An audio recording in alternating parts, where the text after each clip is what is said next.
A'udzubillahi minasyaitonirrajim. Bismillahirrahmanirrahim. Alhamdulillahirabbil alamin wassalatu wassalamu ala asyrafil anbiya'i wal mursalin sayyidina Muhammadin wa ala alihi washabihi ajmain. Alhamdulillahirabbil alamin. Syukur kehadirat Allah Subhanahu wa taala kerana kita dapat berjumpa lagi pada masa sekarang. Kita dapat berjumpa dalam untuk sekian kalinya pada hari ini untuk sembang santai duha pada kali ini, dan terlebih dahulu sama-sama kita ucap syukur kepada Allah Subhanahu Wa Taala kerana dengan izin dan limpahnya kita dapat bertemu pada pagi yang berbahagia ini, dan selawat dan salam kita aturkan kepada junjungan besar Nabi Muhammad sallallahu alaihi wasallam beserta para sahabatnya dan keluarga baginda. Mudah-mudahan Islam yang beliau sebarkan ini, yang baginda sebarkan ini terus melekat di hati kita, di hati sanubari setiap daripada kita sampailah kita bertemu dengan Allah Subhanahu Wa Taala insya-Allah. Qala rabbi shrah li sadri wa yassir li amri wahlul 'uqdatam min lisani yafqahu qawli. Subhanaka la ilma lana illa ma 'allamtana innaka antal alimul hakim wa la haula wa la quwwata illa billahil aliyyil azim. A'udzu billahi minasyaitonir rajim. Bismillahirrahmanirrahim. Ya ayyuhallazina amanu taqullaha haqqa tuqatih wa la tamutunna illa wa antum muslimun. Wahai orang-orang yang beriman, bertakwalah kamu kepada Allah Subhanahu wa taala dan janganlah kamu mati melainkan dalam keadaan kamu beriman ataupun dalam keadaan kamu Islam. Jadi sebelum kita teruskan sembang kita ni, sembang duha kita ni, saya minta kepada rakan-rakan yang menonton ataupun yang menonton sekarang ini, saya mengalu-alukan jazakumullahu khair, terima kasih, dan minta tolong share dulu kepada sahabat-sahabat, kepada Facebook anda untuk kita meramaikan sesi ilmu kita pada pagi yang berbahagia ini ya. Okey, kita share dulu.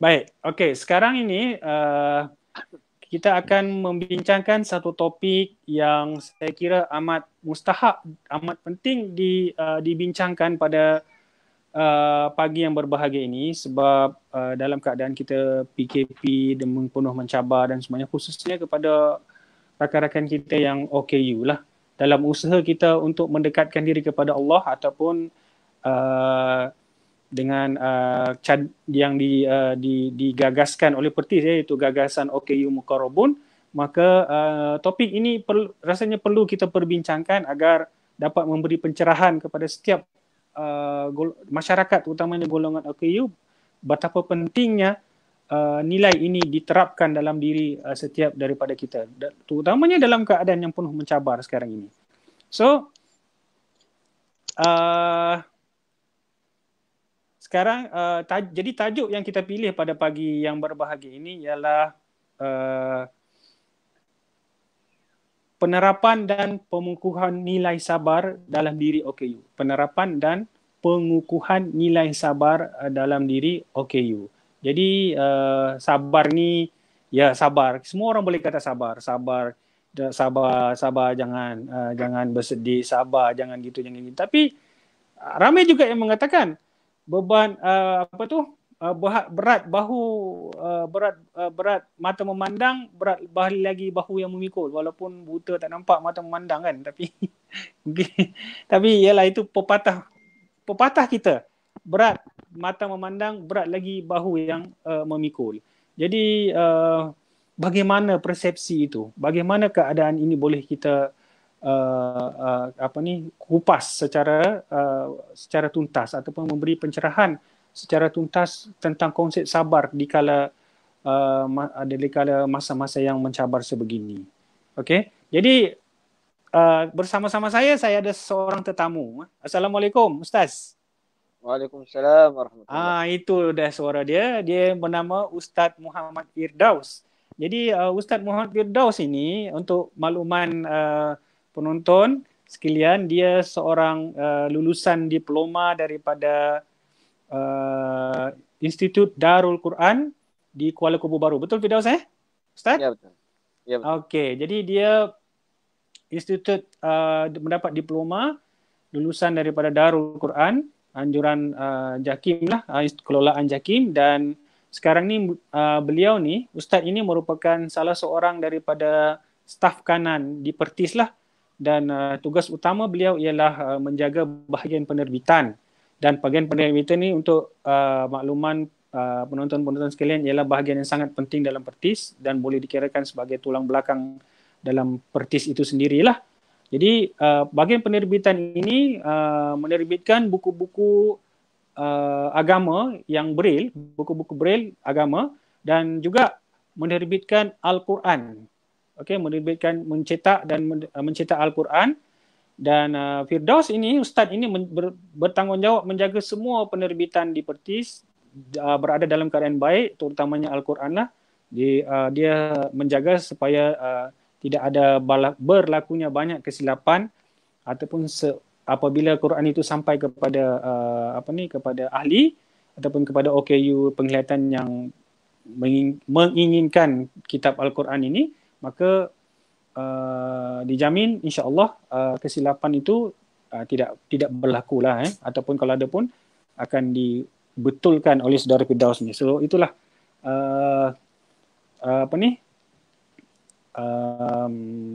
fungsi ataupun tugas Ustaz Firdaus di dalam Pertis. Jadi saya rasa kita bersama dengan tetamu yang hebat sekarang ini, seorang saudara Firdaus. Jadi macam mana Firdaus? Rasanya belum terlambat untuk saya ucapkan selamat Hari Raya, walaupun hari ini merupakan hari yang terakhir, 29 Syawal rasanya hari ini, Firdaus. Ya, betul. Hari Raya juga buat Cikgu Jas.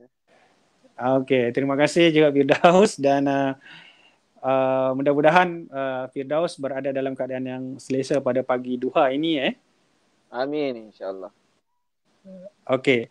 Lagi untuk makluman juga, saudara Ustaz Firdaus ini juga dia merupakan salah seorang daripada muallim dan penggerak OKU dalam Pertis. Dan kalau kita masih ingat dulu, saudara Firdaus ni merupakan seorang selebriti juga sebenarnya, sebab dia beberapa kali telah muncul di televisyen dan juga trending di dalam media sosial.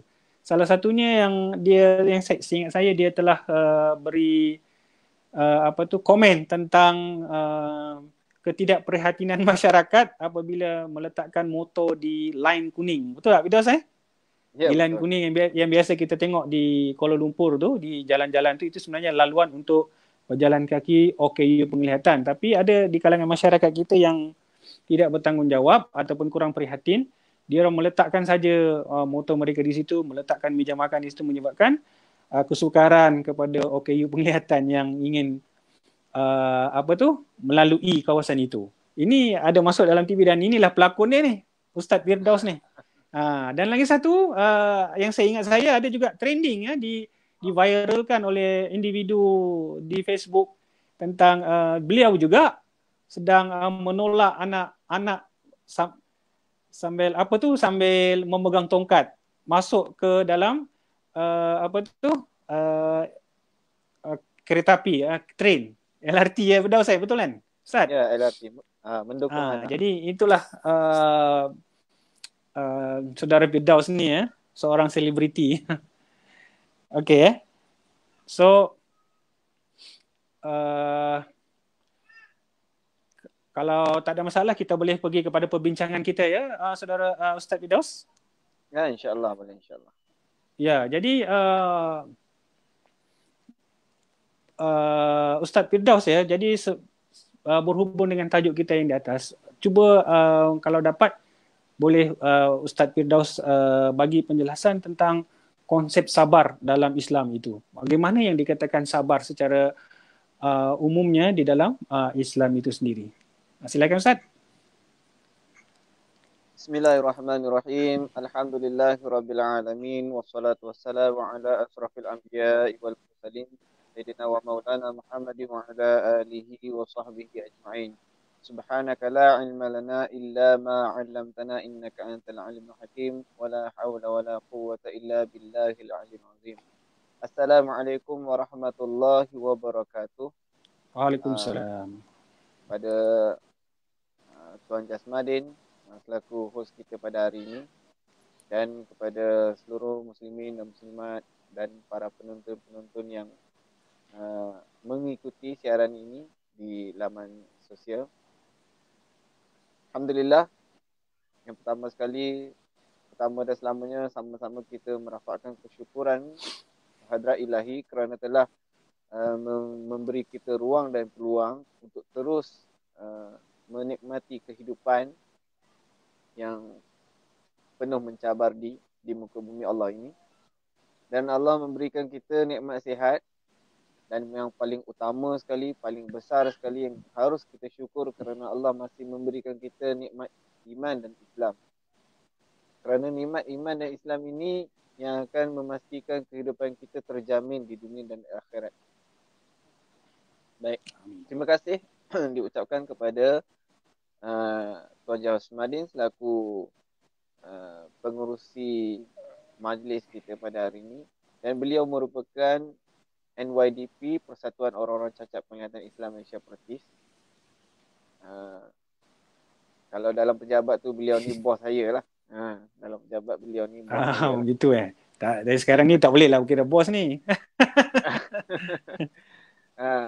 Dan terima kasih kepada Pertis kerana menjadikan program ini bergerak walaupun di musim PKP.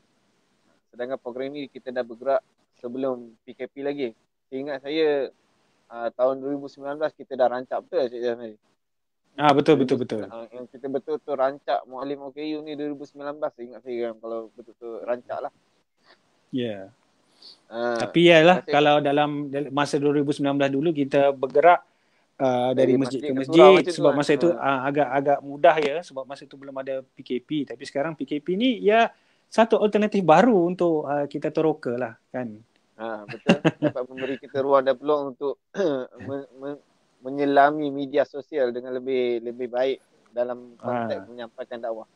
Ya, betul. Ibarat kata pepatah, kalau tak ada rotan, akar pun berguna juga. Ya. Dan yang paling utama kita harus ucapkan terima kasih juga Cik Jas pada support kita iaitu Jakim Ya, program kita. Ya, Alhamdulillah.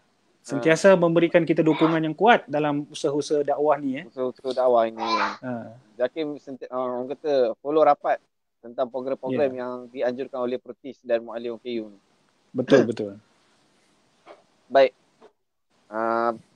Soalan yang dikemukakan, konsep sabar dalam Islam secara umum. Okay. Sabar ni kalau kita terjemahkan, sabar ni dia menahan ataupun menghilangkan. Menahan atau menghilangkan. Menahan atau menghilangkan. Okey. Apa yang kita tahan? Kita menahan emosi kita, perasaan kita, keinginan kita untuk melakukan perkara-perkara yang mungkar. Kita tahan. Menghilangkan, kita menghilangkan sifat-sifat ataupun perkara-perkara negatif di dalam diri kita. Contohnya marah, geram, dendam. Kita menghilangkan sifat-sifat mazmumah itu, sifat-sifat yang tidak baik itu.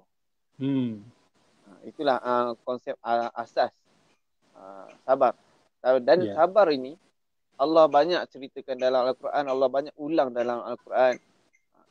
Sehingga surah yang paling mudah dan paling sering kita baca surah Wal Asr, di hujung sekalipun adalah berpesan-pesan kepada kesabaran. Betul. Wa tawasau bil haqqi wa tawasau bis sabr. Berpesan-pesan kepada kebenaran dan berpesan-pesan kepada kesabaran. Mesti ada juga sabar tu. Dan banyak lagi ayat-ayat yang dikemukakan tentang sabar. Contohnya dari surah Al-Kahfi ayat ke-28, A'udzubillahi minasyaitonirrajim, wasbir nafsaka ma'al ladzina yad'una rabbahum bil ghada wal 'ashi yuridu nawajha wala ta'du aynaka 'anhum turidu zinatal hayatid dunya wala tuti' man aghfalna qablahu an zikrina wattaba'a hawa wa kana amruhu furqa. Maksudnya, dan bersabarlah kamu dengan orang-orang yang menyuruh kepada Tuhan mereka pada waktu pagi dan petang, yang mana mereka mengharapkan keredaan Allah Subhanahu Wa Taala semata-mata. Dan janganlah kamu memalingkan pandanganmu daripada mereka hanya kerana kamu mahukan kesenangan hidup di dunia.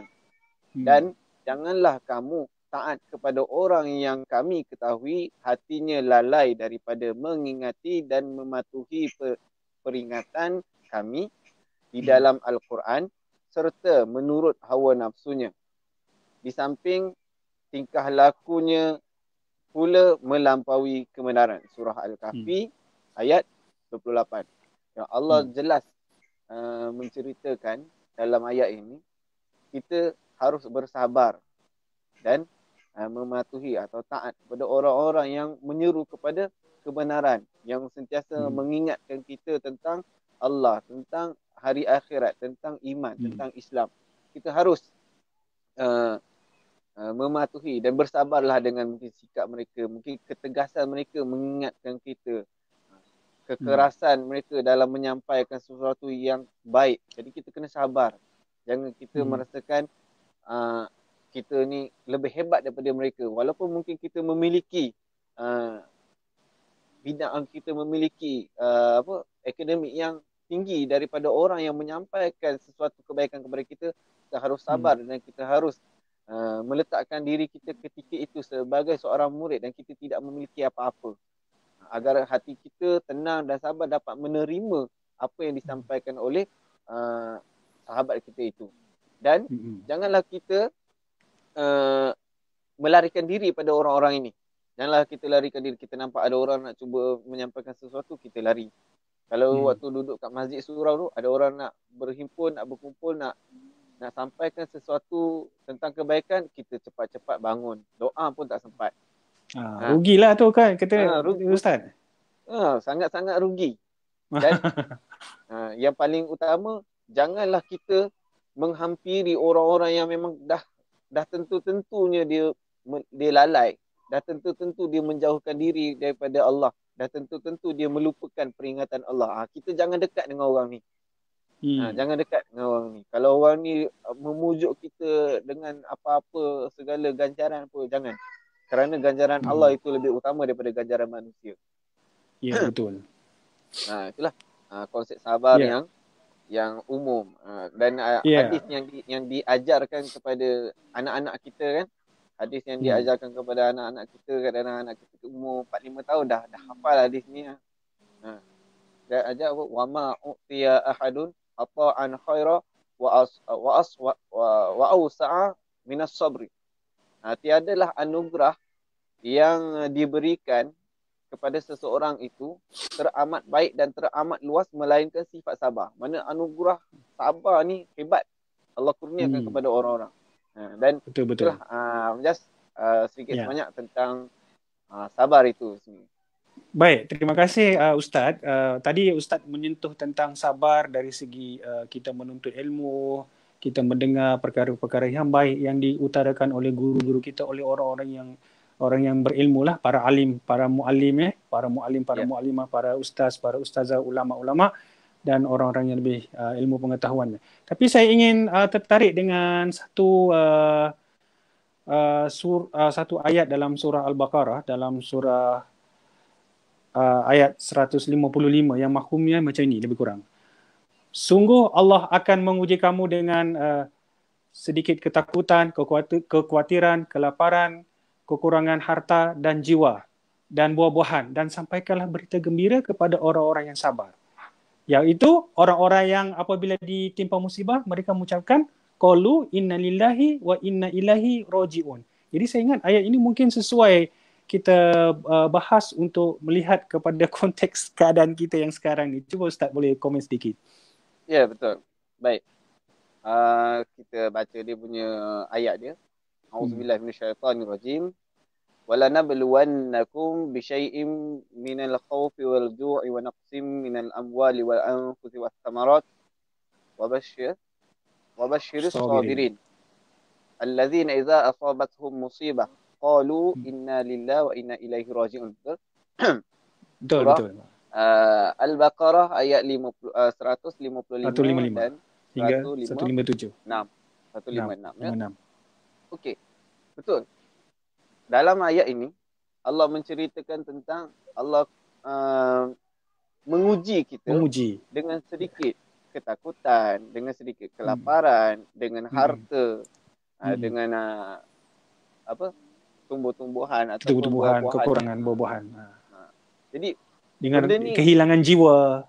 Kehilangan jiwa. Dengan benda-benda ini, dengan ujian-ujian ni sebenarnya Allah nak menguji kesabaran kita. Dan ramai kita tengok orang yang pada asalnya, pada awalnya dia sangat hebat tentang kesabaran, tentang taatnya kepada Allah. Tapi bila Allah uji dia, contohnya Allah uji dengan menghilangkan orang yang dia sayang, maka dia mulalah menyalahkan Allah. Dia mula merasakan Allah itu tidak adil. Kerana Allah menghilangkan orang yang disayang. Sedangkan itu ujian yang paling sedikit sebab Allah nak melihat kesabarannya. Allah nak melihat. Macam sekarang kan Ustaz, kita PKP coronavirus ni, kita dalam negara kita kehilangan 121 jiwa lebih kurang. 121 jiwa. Jiwa.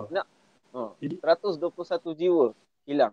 Dan benda lepas tu dikubumikan pula, tak boleh pula datang keluarga tak apa boleh semua nak, kan. tak boleh nak ziarah, tak boleh nak ziarah. Tak boleh nak pergi kepada kuburnya. Jadi benda tu sebenarnya ujian yang paling besar. Bayangkan kalau seandainya benda tu berlaku pada waris-waris kita. Betul. Bagaimana perasaan kita dan bagaimana keadaan kita nak atasi keadaan situasi itu.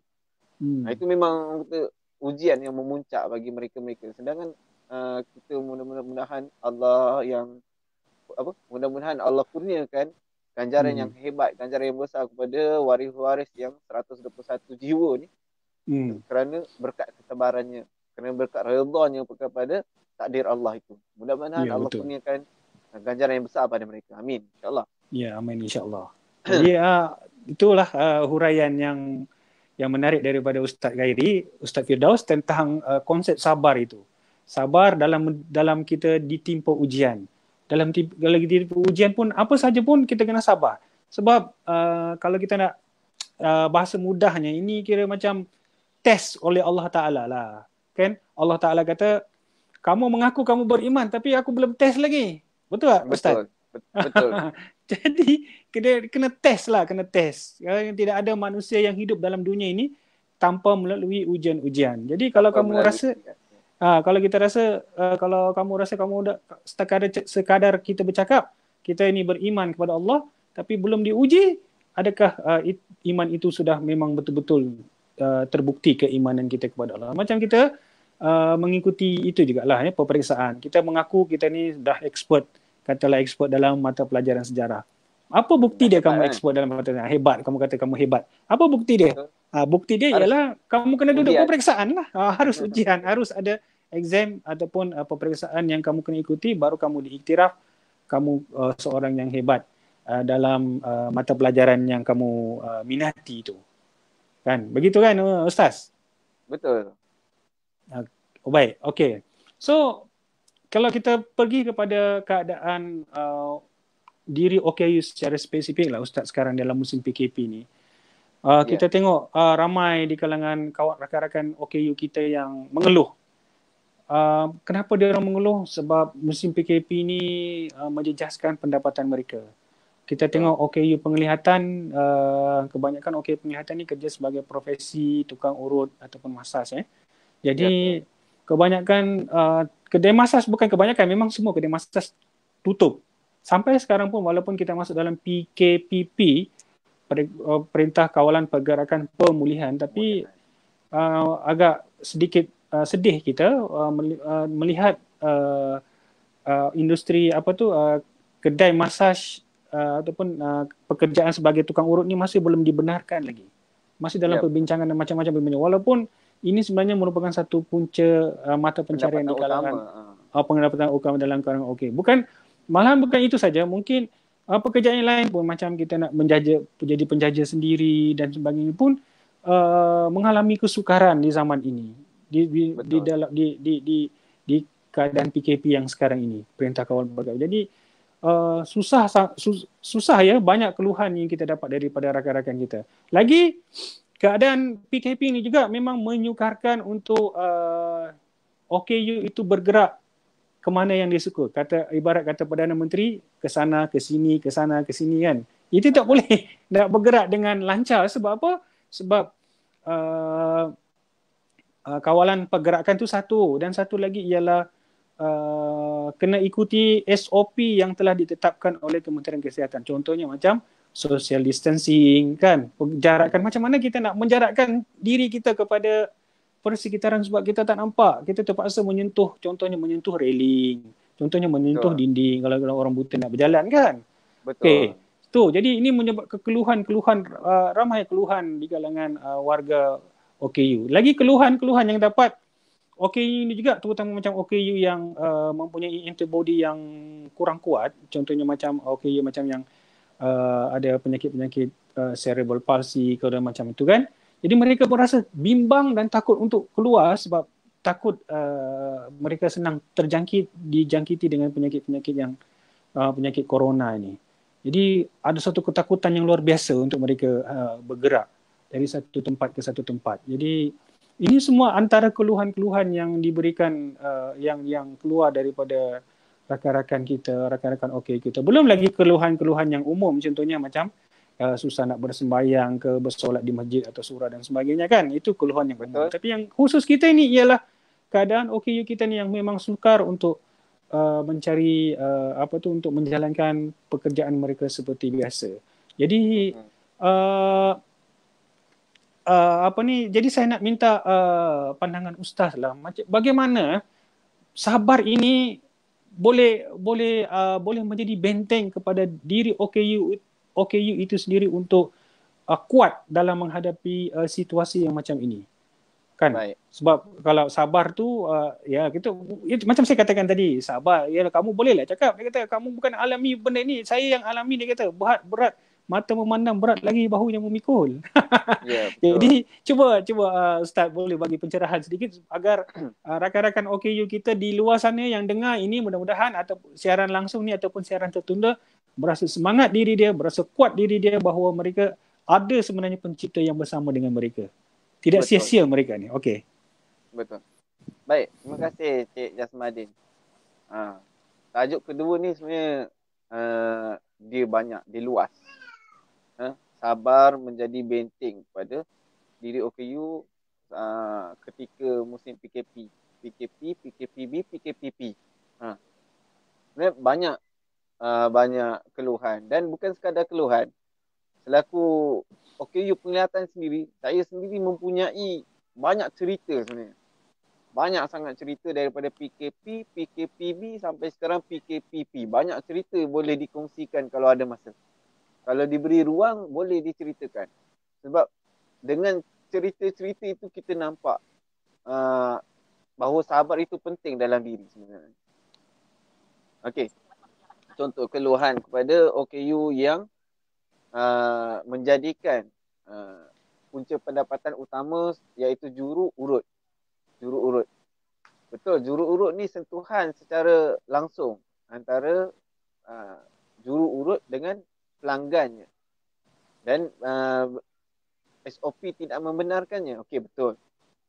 Tapi juru urut ni majoriti mereka hanya mendapat pendapatan daripada komisen. Sama ada 50% ke, 40% ke, 30%, bergantung kepada kedai ataupun kepada majikan mereka. Dan ada juga mereka yang bergerak secara persendirian atau kita panggil house call, ada. Dan benda ni pun isu juga. Bila dah berlaku PKP, jadi orang takut nak jemput juru urut ni datang ke rumah, sebab kadang-kadang mereka naik Grab ataupun mereka naik pengangkutan awam ataupun mereka tersentuh di mana-mana tempat yang dah dijangkiti. Jadi kurang yakinnya pelanggan kepada juru urut ni menyebabkan mereka langsung tidak menjemput. juru urut. Hmm. Dan ini Hmm. memutuskan secara mutlak, memutuskan pendapatan mereka. Dia tidak sama seperti mereka yang mempunyai gaji bulanan ataupun kedai-kedai urut yang ada basic gaji. Dia tidak sama. Dan kebanyakannya mereka ini yang ada gaji bulanan dan basic gaji daripada kedai urut, itu akan membantu. Itu pun tidak lama, mungkin sebulan. Dan bulan-bulan yang seterusnya kedai tidak mampu memberi jaminan agar mereka dapat menikmati gaji seperti itu. Mungkin akan ada potongan ataupun akan ditahan gajinya. Dan itu yang telah berlaku kepada majoriti juru urut. Majoriti juru urut. Kita tak kata setengah juru, tak, kita kata majoriti. Sebab juru urut ni adalah sumber pendapatan utama OKU penglihatan. Kalau kita tanya, masyarakat pun kalau kita naik Grab ke, tanya, bang, dari mana? Brickfield. Dari Brickfield. Oh, urut ke? Automatik bila kata kita daripada Brickfield, automatik orang kata kita kerja urut. Sedangkan di Brickfield banyak persatuan, pertubuhan dan yayasan orang buta itu sendiri. Banyak. Pertis pun duduk dekat Brickfield. Jadi lebih kurang 30 lebih persatuan, pertubuhan, syarikat, yayasan ada dekat Brickfield. Tak semestinya urut. Betul Cikgu Jas?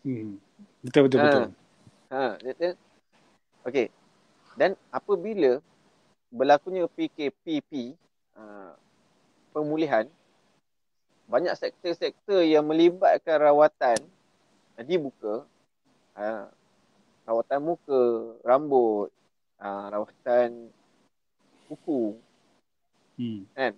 Apabila ianya dibuka dan diumumkan bahawa pusat refleksologi itu sebagai satu sektor hiburan, kami walaupun tidak secara langsung menjadi juru urut, kami OKU penglihatan amat rasa sedih dan kecewa lah sebenarnya.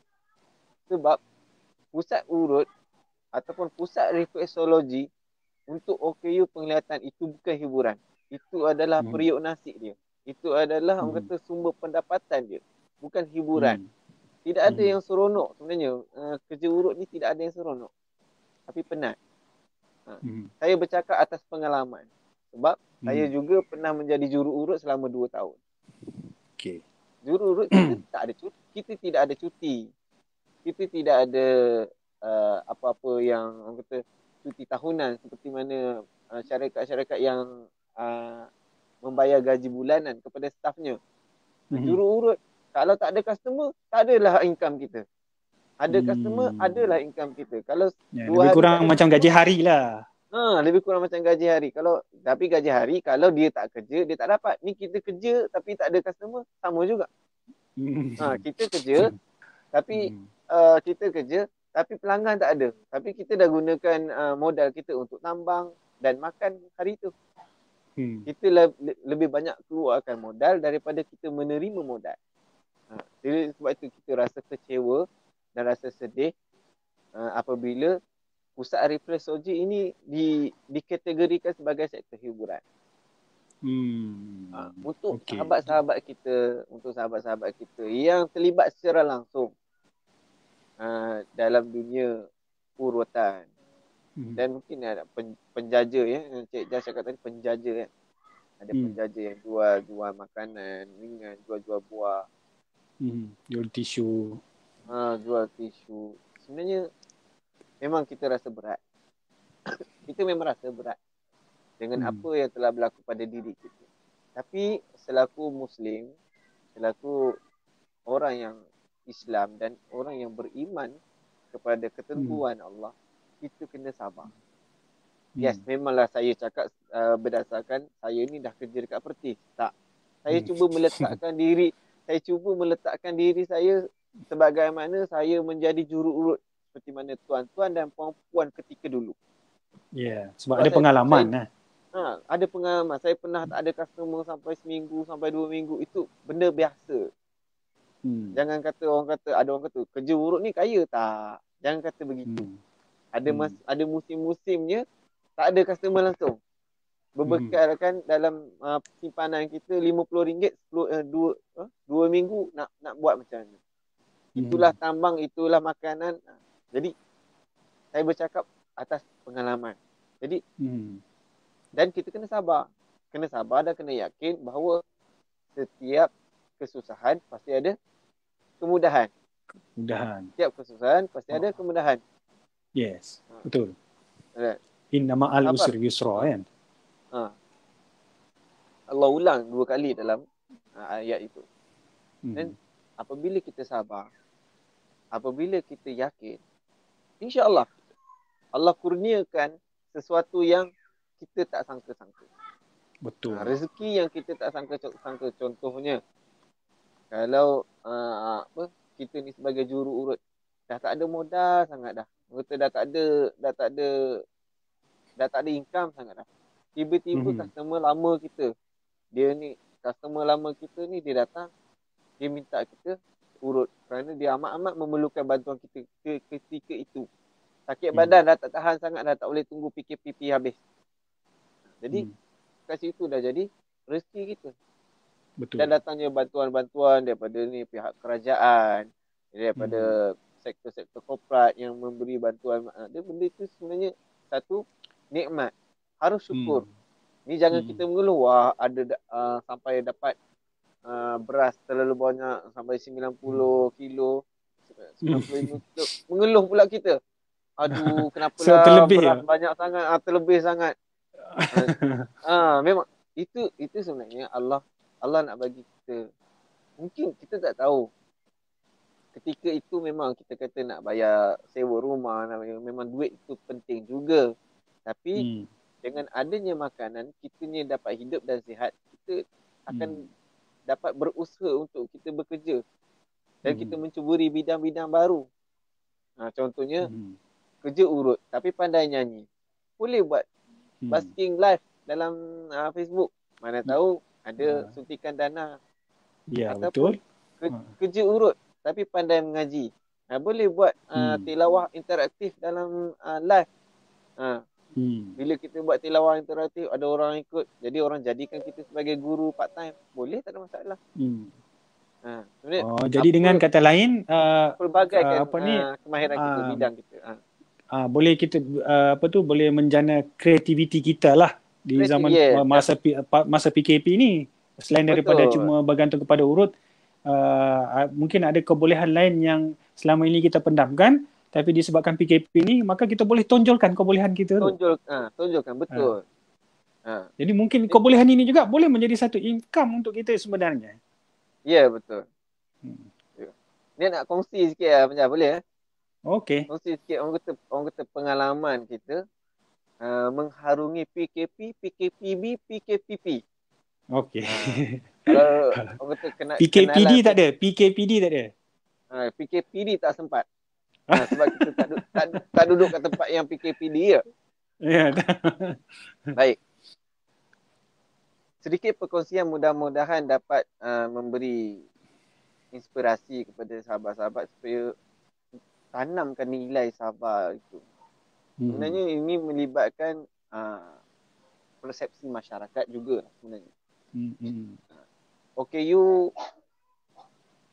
pada awal-awalnya memang dah lama di-PKP-kan. Dah lama dah di-PKP-kan. Sebelum PKP lagi memang OKU dah PKP dah? Dah PKP dah. Alamak, apa tu? Ini menarik ni. Macam mana ni? Sebelum PKP ni berlaku, OKU dah PKP. Apabila PKP berlaku, OKU tak pelik dah. Lagi PKP 2 lah. PKP kuasa 2 lah. PKP kuasa 2, betul. Jadi dia tak pelik. Sebab itu, OKU duduk tenang-tenang je kat rumah. Dia tak ada rasa macam ibarat cacing kepanasan kalau tak keluar. Sebab dia dah lama dah di PKP kan dah. Dah lama dah. Macam mana tu start PKP dahulu sebelum PKP ni? PKP dahulu ni adalah tanggapan masyarakat. Okey. Tanggapan masyarakat. Maknanya dengan masyarakat menghalang itu, menghalang ini menyebabkan OKU tu tak boleh bergerak. daripada satu tempat ke satu tempat tu dengan lebih mudah. Mhm. Kalau institusi keluarga, anak OKU nak keluar ke sana ke sini tak bagi, dah PKP kan tu. Iya, betul-betul. Dia Ha, macam lockdown jugalah. dia lockdown jugalah, duduk kat rumah. Habis kuat TV, radio, handphone. TV, radio, handphone. Ha. Itu maknanya dah lama di PKP kan dah. Apa-apa benda, dari sudut pekerjaan. Kita nak bekerja kan. Majikan dah PKP kan kita dah. Ni komputer ni tak ada suara, macam mana awak nak guna? Untuk OKU kursi roda. Ni Jadi memang kalau OKU dalam sektor pekerjaan memang memerlukan tingkat kesabaran yang sangat tinggi lah. Ya, macam ni. Betul. Sebab kita dah lama di PKP kan. Dia kena hafal baik-baik surah ayat Al-Baqarah surah 155 tadi tu. 155 betul. Okey. Itulah kita yang perkongsian yang kita nak buat tentang apabila kita pergi ke kedai, apabila kita berurus niaga. Kadang-kadang masyarakat terlalu taksub kepada SOP, seolah-olah apabila dilanggar ataupun apabila tidak diikuti SOP ini, maka mudarat itu akan berlaku pada dia serta-merta. Tanpa meyakini bahawa sakit itu ataupun mudarat itu sebenarnya atas izin Allah juga. Memang kita harus berjaga-jaga, kita harus berhati-hati. Tapi sehingga kita mengetepikan nilai budi, kita mengetepikan kesantunan kita kepada insan-insan yang memerlukan bantuan kita, yang tidak boleh menguruskan secara sendiri, memerlukan bantuan. Contohnya kita nak ambil barang, kalau kita beli barang, nak ambil barang pada satu-satu rak, satu-satu tempat, jadi kita memerlukan bantuan. Tapi dengan SOP itu menyebabkan kita tak dapat membeli barang yang kita perlukan. Ya, betul Ustaz. Betul. Jadi benda ni sebenarnya mengganggu proses atau mengganggu aktiviti kehidupan OKU itu sendiri, yang menyebabkan OKU itu lebih tertekan daripada orang lain. Betul. Contohnya orang lain nak beli barang, dia boleh pergi sendiri. Kita nak beli barang kena memerlukan bantuan orang. Nak ambil barang, nak ambil gula, salah ambil garam. Dalam masa PKP ni, sebab kita ada SOP, ada social distancing. Jadi macam mana kita nak harapkan bantuan daripada masyarakat kalau ada SOP social distancing ni? Betul. Okey. Memang SOP itu sangat penting ketika ini. Okey. Cadangan saya yang saya telah terapkan untuk memudahkan kita ni sebagai OKU, supaya kita jangan rasa kita ni terlalu kekurangan. Kita buat cara moden. Kalau yang mampu menulis, kita tulis list kita. Kalau yang mampu menggunakan gambar, kita ambil gambar. Kalau yang tidak mampu, pastinya, dan saya yakin ramai lagi yang simpan telefon lama, Nokia Symbian. OKU ni walaupun gunalah hebat mana, pasti ada yang simpan Symbian. Untuk apa? Untuk catat nota. Untuk catat nota, kerana Symbian ni dia ada talks kan. Jadi betul. Untuk catat nota. Jadi apa yang saya gunakan, kita gunakan phone lama yang dah tak boleh masuk SIM card tu. Kita key in, kita tulis satu persatu barang-barang yang kita nak, dan kita tunjukkan dekat juru jual. Masalah sini, juru jual tidak mengikuti barang yang kita tulis, tapi dia mengambil barang yang dia nak ambil. Contoh kita kata paling mudah. Ubat gigi Safi kayu sugi ditukarkan ubat gigi Colgate kayu sugi. Ubat gigi juga. Tapi ditukarkan tanpa pengetahuan kita. Contoh Pampers dye pad, tapi ditukarkan Drypers, kan lagi mahal. Musim PKP kan, kita pekerjaan tak menentu, kita perlukan penjimatan, tapi kedai bagi barang yang lagi mahal daripada kemampuan kita. Betul, betul. Itu sebenarnya cabaran kita. Tapi kena sabar. Kena sabar. Ya. Kena sabar dengan kita menerangkan kembali ataupun kita membuat list yang lebih jelas. Mana kita ambil gambar, printed terus. Siapa yang mahir guna komputer, ambil gambar Pampers ke gambar Colgate tu, betul kotaknya apa semua, kita print siap. Kalau tukar juga, saya pun tak tahulah apa jadi. Ha. Jadi kita Jadi kan terpaksa gunakan orang kata inisiatif-inisiatif tu untuk mengelakkan hati kita daripada marah, mengelakkan hati kita daripada berdendam ataupun membenci sesuatu tu. Memang marah jugalah sebenarnya. Tapi itulah orang kata kalau kita kekalkan marah tu, jadi hilanglah nilai-nilai sabar tu sendiri. Jadi kita kena pastikan nilai sabar itu kekal. Itulah Penjas. betul, betul, betul. Okey, jadi apa yang dapat saya simpulkan daripada huraian Ustaz Firdaus tadi, bahawa pentingnya sabar itu, sebab sabar ini dalam sabar itu Allah akan memberikan kemudahan kepada kita kalau kita Betul. bersabar sebenarnya. Wa may yattaqillaha yaj'al lahu Yaj'al lahu makhraja. makhraja. Ada Maka jalan Allah keluar. akan memberikan kelapangan, jalan keluar daripada segala permasalahan yang kita hadapi. Dan sebenarnya kita kena bersyukur sebab kita duduk dalam Malaysia ni. Walaupun Malaysia mengamalkan status lockdown, PKP tu, tapi kerajaan kita amat prihatin kepada golongan-golongan yang memang memerlukan, terutamanya golongan OKU dan ibu dan sebagainya ni. Sebab kalau kita saksikan masa kita PKP awal dahulu, bantuan datang mencurah-curah. Bantuan datang mencurah-curah dari barangan makanan apa sebagainya, dan tidak ketinggalan juga bantuan datang dari segi bentuk keuangan, dari zakatnya, dari pihak JAKIM sendiri pun membantu dalam meringankan beban khususnya golongan OKU. Jadi sebenarnya kita tidak Allah tidak membebankan sesuatu itu kalau kita sebenarnya tidak mampu untuk menanggungnya. Kan? Betul tak Ustaz? Pastinya Allah menguji seseorang itu atas daripada kemampuan dia. Ya, atas kemampuan yang dia alami. Jadi kita yakin dengan itu, kita yakin dengan kekuatan kebesaran Allah Ta'ala. Maka kalau kita belum rasa apa yang kita ada, yang ujian yang kita diberi hari ini, kita belum rasa, insya-Allah satu hari nanti pasti kita akan rasa. Dan benda itu kadang-kadang datang tanpa kita minta. Tanpa kita minta, dia datang tiba-tiba kita rasa, terus kita rasa macam terus nikmat tu datang secara tiba-tiba tanpa kita jemput pun dia datang. Itu yang kita kena akui, yang kita kena yakin dengan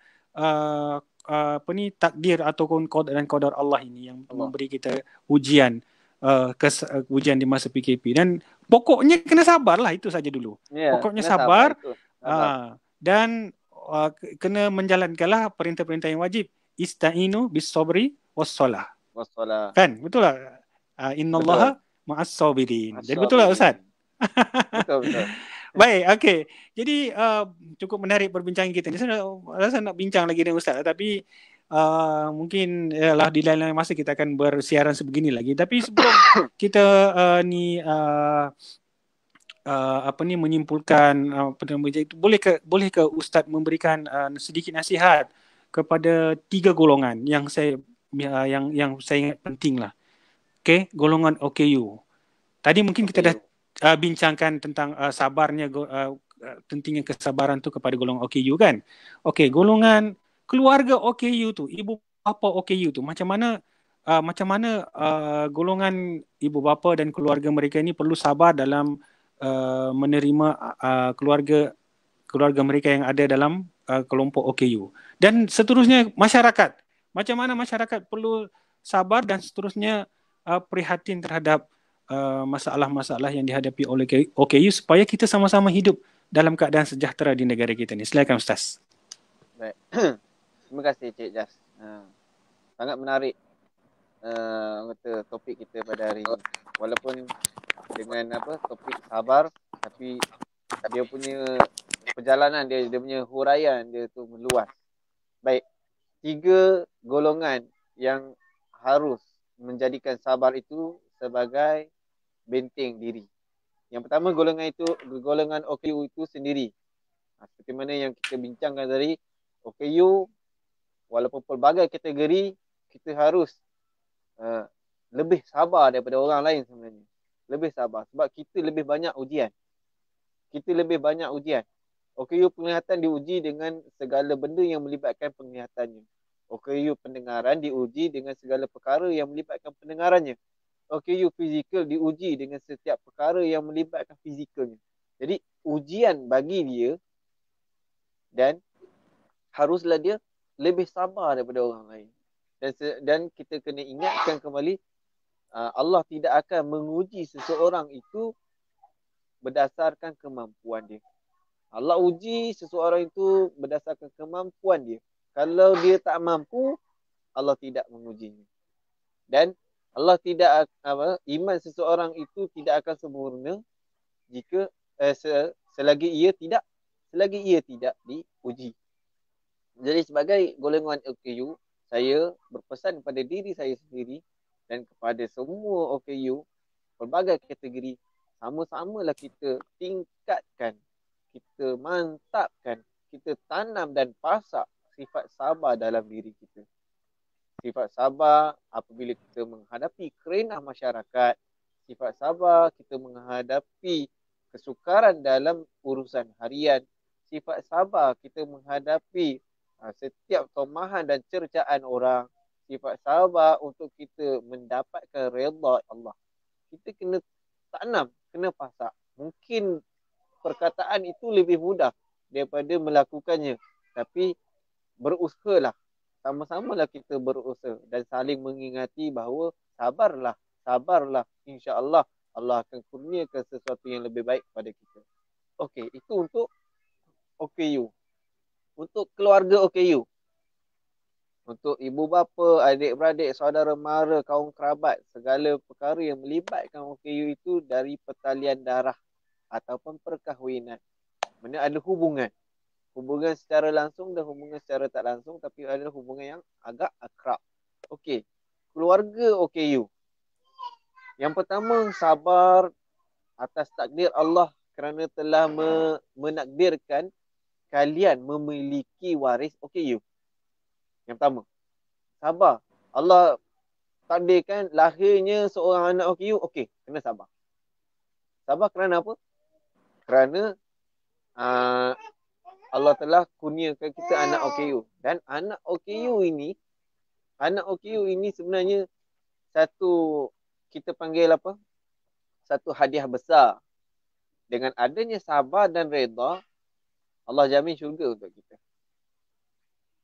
Untuk keluarga OKU, sabar mendidik anak, redha dengan takdirnya, sabar melaksanakan segala urusannya ataupun keperluannya, dan redha dengan apa yang telah Allah tentukan, Allah jamin syurga. Yang kedua, sabar dengan kerenah ataupun emosi mereka. OKU ni dia pelbagai kategori dan pelbagai masalah. Masalah itu sebenarnya bukan masalah bagi dia. Masalah itu adalah ujian untuk orang keliling dia. Dia tak tahu itu adalah masalah. Macam kami yang OKU penglihatan, kami tak tahu itu masalah. Tapi sebenarnya ujian untuk orang sekeliling kami. Contohnya, ada anak ataupun ada ahli keluarga OKU tak nampak. Dia tak tahu yang sebenarnya dia tu tak nampak. Apa yang lahir daripada kecil ataupun yang tu, dia tak tahu dia tu tak nampak. Tapi ujian untuk orang keliling dia. Dia tak nampak, jadi macam mana nak bagi dia tahu tentang sesuatu? Ajar dia, tunjukkan dia. Kalau nak bagi makanan, jangan kata tu, tunjuk. Bawa tangan dia ke meja baru betul. Jangan tunjuk tu mana? Dia tak tahu. Lepas tu tree Ustaz. Lepas tu tree lah. Dia memang tak tahu. Kalau OKU penglihatan, jangan OKU pendengaran. Dah dia tak dengar, jangan duk jerit-jerit kuat-kuat telinga dia. Memang dia tak dengar lah. Awak yang hilang suara. Jadi, kaedah dia apa? Kaedah dia, awak kena pelajari ataupun menyelami kaedah macam mana untuk menyantuni OKU pendengaran. Sama juga dengan OKU yang fizikal dan yang lain-lain. Kalau fizikal ni, dia tak boleh naik tangga. Jangan marahnya, jangan kata, susahnya lah ni, nak naik tangga pun tak boleh. Awak tolong angkat. Ataupun kalau nak angkat pun tak apalah, dia pun tak minta awak angkat. Buatlah satu rem darurat, guna kotak ke, guna apa ke, semua Allah kurniakan akal kan. Allah kurniakan akal, jadi akal tu kita gunakan sebaiknya untuk kita bantu memudahkan pergerakan sahabat OKU kita. Jangan kita kata, oh, ni tak ada rem, awak tak payah datang lah. Masjid tak ada rem, tak payah datang masjid. Siapa awak? Tak ada pun orang kata apa? OKU tak perlu datang masjid sebab tak ada rem. Tak ada. Kan macam tak ada kan? Ya, tak ada. Jadi benda ni sebenarnya ujian untuk kita yang sempurna. Dan yang terakhir, sabar kepada masyarakat. Masyarakat sekeliling sabar apabila dalam karyanya, dalam kampungnya, dalam sesuatu organisasi, dalam daerah, dalam negeri, dalam negara, adanya golongan OKU, kena sabar. Sebagai pemimpin masyarakat, sebagai ketua kampung, sebagai imam, sebagai khalifah, sebagai ketua negeri, sebagai ketua negara, kena sabar tentang hadirnya OKU dalam masyarakat kita. Hadirnya OKU ni sebenarnya Allah nak turunkan rahmat kalau kita menyantuni OKU ini dengan baik. Tapi kalau kita tidak menyantuni OKU kita dengan baik, dia tidak menjadi rahmat. Dia menjadi celaan. Dia akan menjadi satu asbab berlakunya bala kepada satu tempat tu. Mungkin kita tidak tahu. Kita tidak tahu bala yang berlaku pada dunia kita ni disebabkan apa.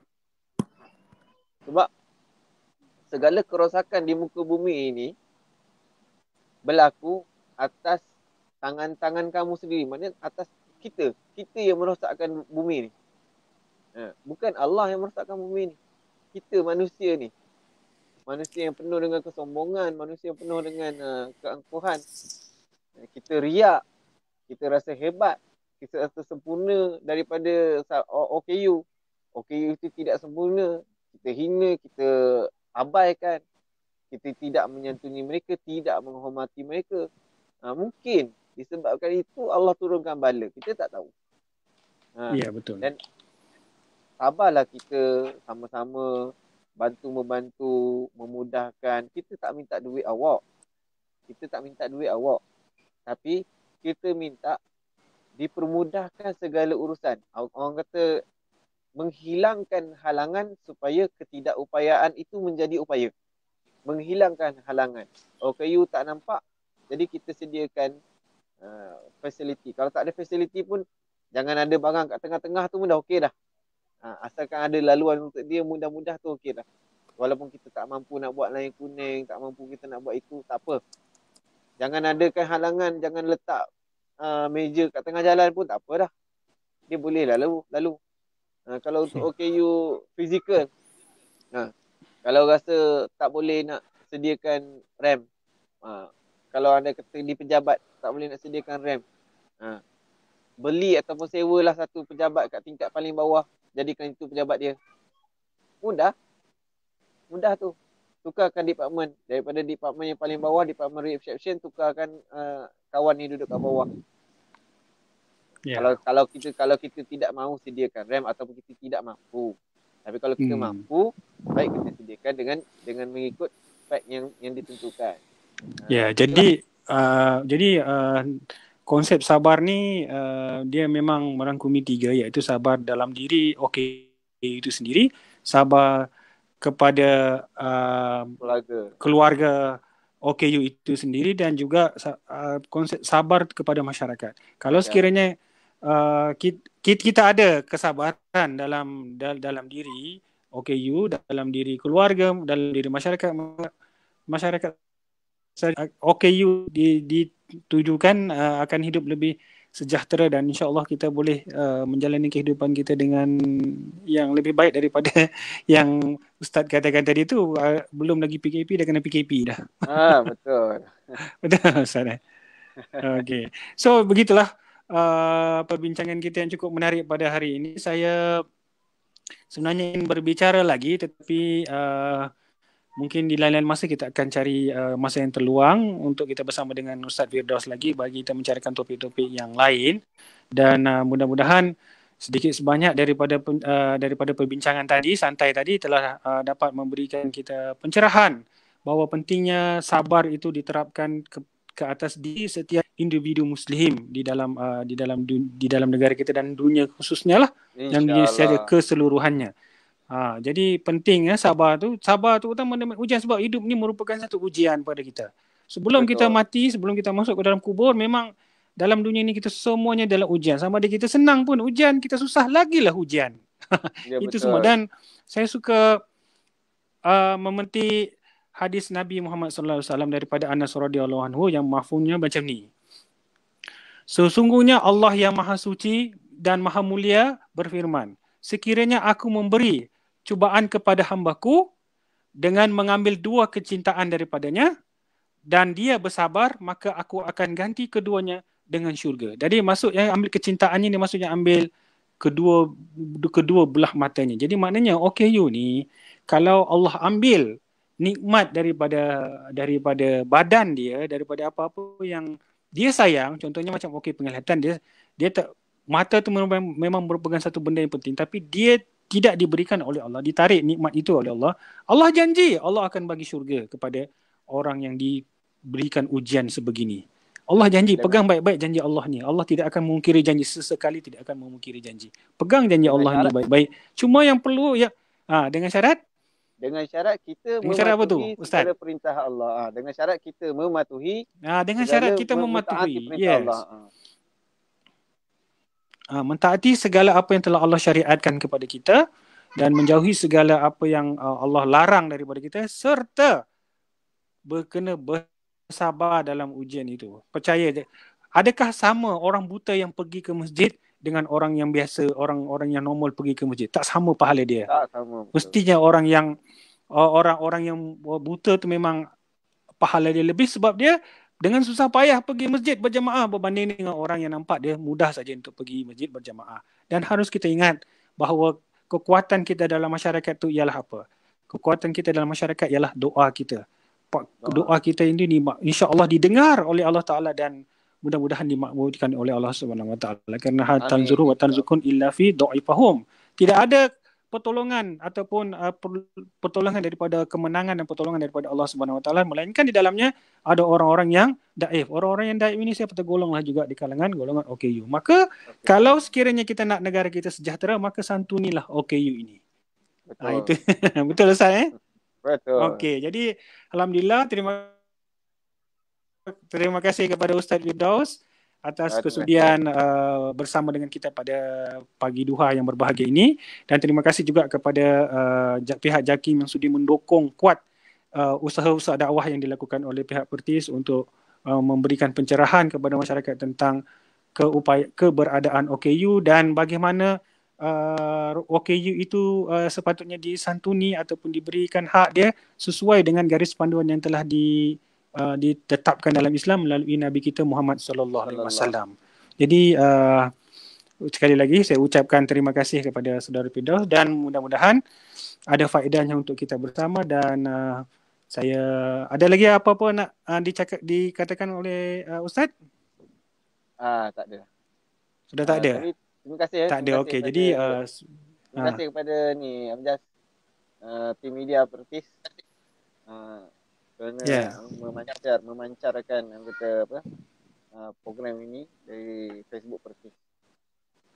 Terima kasih. Okey, terima kasih saudara Firdaus. Jadi kita tutuplah dengan ucapan Assalamualaikum warahmatullahi wabarakatuh.